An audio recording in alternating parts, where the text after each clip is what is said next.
Welcome to my channel, Kings and Queens. How you all doing today? Good morning, good afternoon, good evening, wherever you're watching from. So today, guys, I have an amazing video to share with you all. This video is about Ethiopia. I have been saying it here on my channel that I have made it a point of duty to talk about Ethiopia on this channel. And please, as I'm doing so, support the movement by always sharing the videos. Please like the video, subscribe to the channel, please.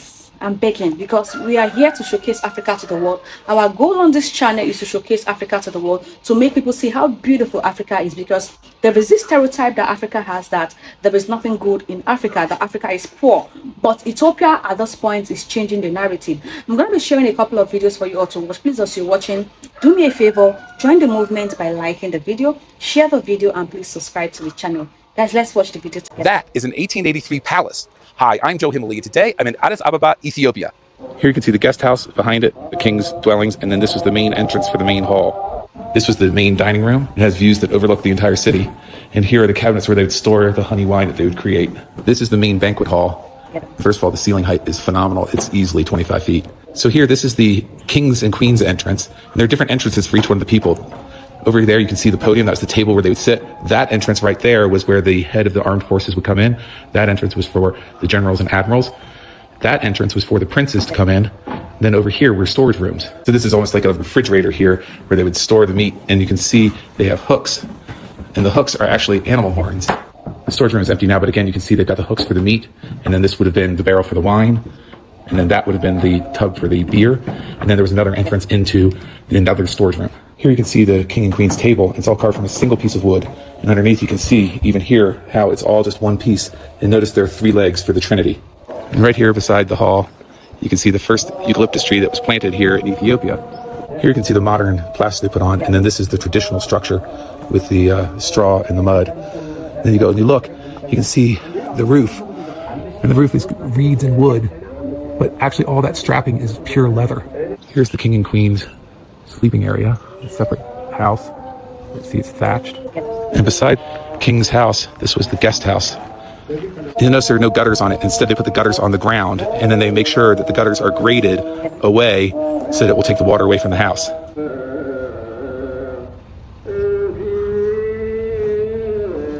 What if I told you that one of the most influential versions of jazz music did not come from Harlem or New Orleans, but here?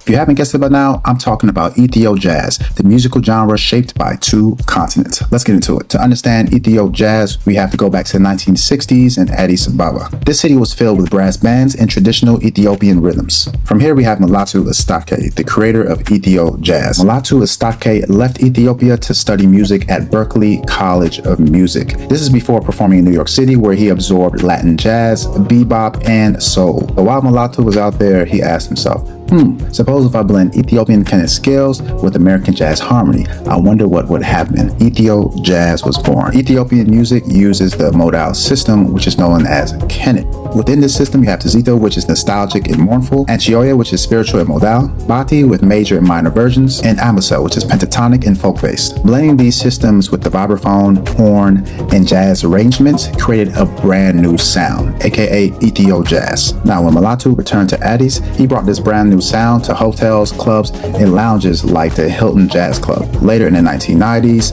Ethio Peaks released a reissue featuring Mulatu's sound. This led to a brand new global rediscovery of his work. His music spread worldwide. His music was featured in Jim Jarmusch's Broken Flowers. He was sampled by legendary artists such as Nas, Damian Marley, Cut Chemist, and the list is long. Ethio-Jazz shows us that tradition isn't frozen in time, but more or less something that can be expanded. Mulatu Astatke didn't just create a new genre, he actually connected 2 continents. And decades later, his style and sound is still traveling. With that being said, I hope you enjoyed today's video. Make sure I like, share, subscribe. If there's any information that I missed, drop a comment below. Let me know what I should cover next in the comments, and peace. Ethiopia is the mother of African independence.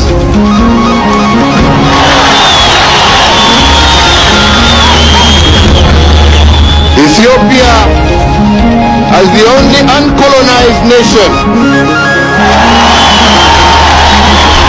When I traveled to Ethiopia, I had one mission, and apparently others did too. It was to visit a jazz club, not any jazz club, but one owned by the famous Mulatu. Mulatu is widely considered as the godfather of Ethio-Jazz, having pioneered the genre in the late 60s by fusing traditional Ethiopian skills with modern jazz, Latin, and soul influences, creating an era of swinging Adis. Introducing instruments like the vibraphone and the conga drums to Ethiopian music, Mulatu blended the 5-note Ethiopian skills with the 12-note Western jazz, and this provided melodies that not only created a new wave, but sustained an ecosystem that echoed through multiple generations even till today. To me, this is the exciting part that I saw all ages and nationalities grooving and enjoying being wrapped and swept by these melodies. In these melodies exists heritage, and one thing I can say about Ethiopia, it has a lot of pride in their culture. Ethio-Jazz welcomed traditional instruments from Ethiopia such as the Washin flute, the Kabero drum, and the Masinko, a single-string fiddle that sings. Going to this jazz club in the Adis is not just about enjoying the music or fraternizing with the attendees. It invites you to experience the innovation and the dedication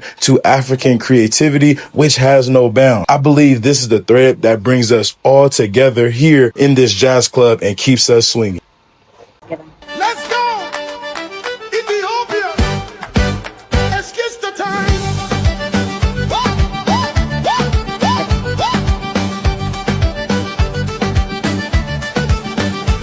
It's kiss time, move your soul. Shake it left, right, let it roll. On Ethiopia, one line beat. Everybody move your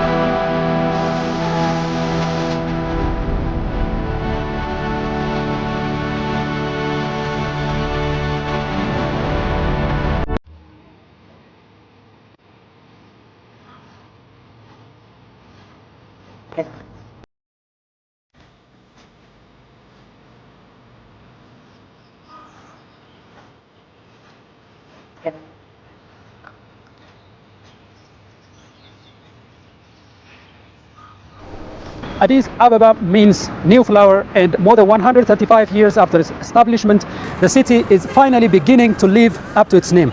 This transformation is being realized through a massive urban development initiative known as the Corridor Development Project.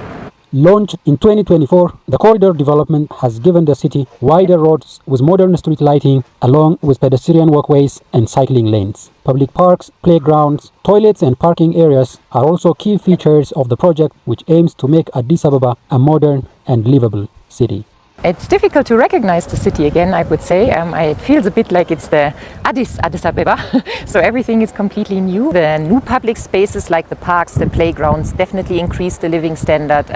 Also, I myself ride a bike here, so I highly appreciate the bike lanes. I go to work every day by bike, so that is also a big plus. Then I like the idea that you now can go for a stroll if you go by the big roads. It's nice to stroll along even in the evenings because it's nicely lit. Alongside the corridor development, another groundbreaking initiative, the Riverside Development Project, is also playing a major role in transforming Addis Ababa. Covering a 56-kilometer stretch along the city's two major rivers, the project is turning once heavily polluted waterways and congested riverbanks into cleaner, accessible public spaces. Here in the heart of Addis Ababa, in the Piazza area, this place once told a very different story.